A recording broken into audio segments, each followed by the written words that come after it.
Phobia అంటే భయాలు. ఈ లోకంలో మనుషులకి రకరకాల భయాలు ఉంటాయండి. కొంతమందికి ఎత్తైన ప్రదేశాలు అంటే భయం, కొంతమందికి ఇరుకైన ప్రదేశాలు అంటే భయం, మరికొంతమందికి పాములు అంటే భయం, కొంతమందికి చీకటి అంటే భయం. ఈ భయాల గురించి చూసినప్పుడు కొంతమందికి ఎక్స్ట్రీమ్ భయాలు ఉంటాయి. అదేంటంటే కొంతమందికి బతుకున్న దేన్ని చూసినా భయం అండి. దీన్ని బయోఫోబియా అంటారు. మరి కొంతమందికి భయపడతానేమో అని భయం అండి. దీన్ని ఫోబోఫోబియా అంటారు. మరి ఓ క్రైస్తవుడికి భయాలు ఉండొచ్చా? ఒకవేళ ఓ క్రైస్తవుడు భయపడుతూ ఉంటే ప్రభు అతనితో ఏమని చెప్తాడు? బైబిల్ ఏమని చెప్తుంది మీకు తెలుసా? అయితే రండి ఈరోజు తెలుసుకుందాం.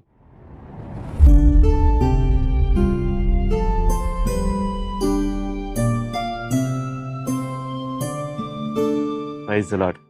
ఈరోజు బైబిల్లో నుండి యెషయా గ్రంథం 43వ అధ్యాయం 1-2 వచనాలు చదువుకున్నాం. దానిలో ఇలా ఉంది: అయితే యాకోబు, నిన్ను సృజించిన వాడా యెహోవా, ఇశ్రాయేలు, నిన్ను నిర్మించిన వాడు ఇలాగ సెలవిచ్చున్నాడు: నేను నిన్ను విమోచించి ఉన్నాను, భయపడకము. పేరు పెట్టి నేను పిలిచి ఉన్నాను, నీవు నా సొత్తు.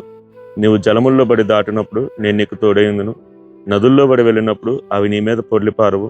నీవు అగ్ని మధ్య నడిచినప్పుడు కాలిపోవు, జ్వాలలు నిన్ను కాల్చవు. చూసారా? ఓ క్రైస్తవుడు భయపడుతూ ఉంటే దేవుడు అతనితో చెప్పే మాట, భయపడకు. ఎలాగయ్యా భయపడకుండా ఉంటాను? ఇదిగో హాస్పిటల్కి వెళ్ళాను, పలానా అనారోగ్యం ఎక్కడ వస్తుందని భయపడుతున్నాను, పలానా రోగం ఎక్కడ నన్ను కలిచివేస్తుందని భయపడుతున్నాను. నీకేం తెలుసయ్యా నా భయం అంటే, దేవుడు మొదటగా మీతో చెప్తున్నాడు, నేను నిన్ను సృష్టించాను, నేను నిన్ను నిర్మించాను, నాకు తెలిసయ్యా నిన్ను ఎలా బాగు చేయాలో. భయపడకు. చూసారా? భయపడకండి. అలా కాకుండా ఇంకోలా చెప్పచ్చు, అయ్యా నాకు లోపల నుంచి భయాలు వస్తాను కాదు, నాకు బయట నుంచి భయం వస్తాను భయం. ఇదిగో పలానా అప్పుల వల్ల నాకు ఏదో చేస్తాను భయం, పలానా శత్రువు నా మీద పన్నాగం పన్నాడు, నేను ఎక్కడ నశించిపోతానేమో అని భయపడుతున్నారా? అయితే దేవుడు మీతో చెప్తున్నాడు, నేను నిన్ను విమోచించి ఉన్నాను, నిన్ను పేరు పెట్టి పిలుచున్నాను, నువ్వు నా సొత్తు. భయపడకు. ఆయన మనల్ని తన రక్తంతో కొనుక్కున్నాడు. మరి మనకు ఎవరైనా వచ్చి కీడు చేస్తాను అంటే దేవుడు చూస్తూ ఊరుకుంటాడా?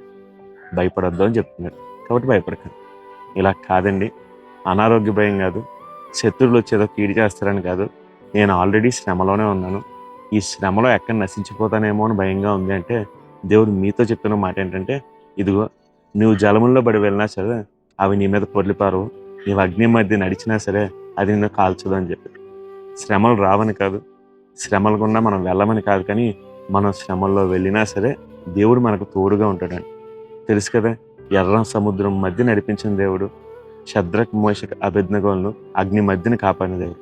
నీతో కూడా అదే మాట చెప్తున్నాడు, నీవు అగ్ని మధ్య వెళ్ళినా కాలవు, జలముల మధ్య వెళ్ళినా సరే అవి నీ మీద పొర్లిపారు. కాబట్టి భయపడదు. చూసారా? దేవుడు ఈరోజు మీరు ఎలాంటి భయాల్లో ఉన్నా సరే మీతో సూటిగా చెప్తున్నాడు, భయపడకు, భయపడకు, భయపడకు. మరి దేవుని మాటను నమ్ముతారా? నమ్మండి, దేవుని మహిమను చూస్తారు. God bless you.